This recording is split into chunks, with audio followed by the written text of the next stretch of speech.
करनी चाहिए तो हमें अच्छे आचरण करना ही पड़ेगा। इस यम एंड नियम को हमें अपने जीवन में लाना ही पड़ेगा, तब तक हम योग की साधना नहीं कर सकते। तो अभी नेक्स्ट पार्टिसिपेंट है जिगर जी, जो हमें क्रिया योग के माध्यम से बताएंगे कि हमें किस तरह से हम विश्रांति पा सकते हैं। थैंक यू गौरव। सभी मौजूद अतिथिगण और मेरे गाइड दोस्त सभी को नमस्कार। विश्रांति के लिए क्रिया योग कैसे उपयोग में आ सकता है? महर्षि पतंजलि जी के अष्टांग योग के नियमों में तप, स्वाध्याय और ईश्वर प्रणिधान शामिल है, जो मिलकर क्रिया योग बनते हैं। मेरा मानना है कि पूर्ण गहन विश्रांति में इनकी बहुत बड़ी भूमिका है, क्योंकि विश्रांति जो है वो एक कला है और कला के लिए अभ्यास की आवश्यकता होती है और दैनिक अभ्यास के लिए अनुशासन लगता है और अनुशासन के लिए तप साधना लगती है।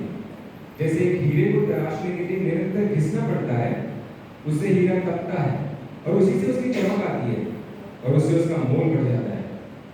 उसी तरह तप जो है इंसान को तराशता है और उसका मोल बढ़ाता है, और विश्रांति जो है वो केवल उसका एक उप उत्पाद है।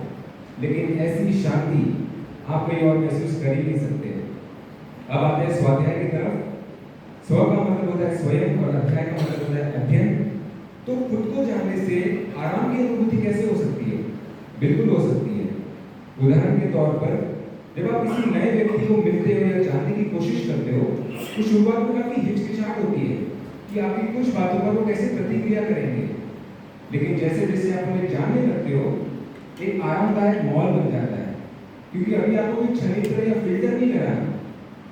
इसी तरह से जब आप स्वाध्याय के माध्यम से खुद को जानने लगते हो तो धीरे धीरे आपको पता चलता है कि शरीर और मन कैसे प्रतिक्रिया करते हैं और आराम जो है वो अपने आप से ही आने लगता है।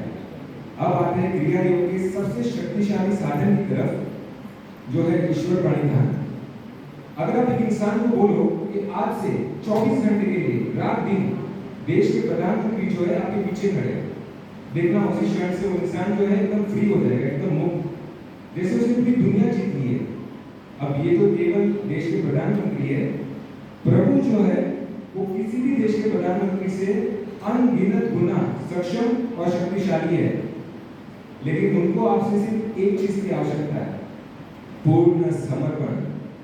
मन में कोई संदेह नहीं, जो हो रहा है, जो होने वाला होगा, वो सब कुछ प्रभु की इच्छा अनुसार ही होगा, वो सब कुछ संभालेंगे। अगर मन में ऐसा समर्पण आ जाए तो विश्रांति जो है वो जीने का तरीका ही बन जाएगा। धन्यवाद।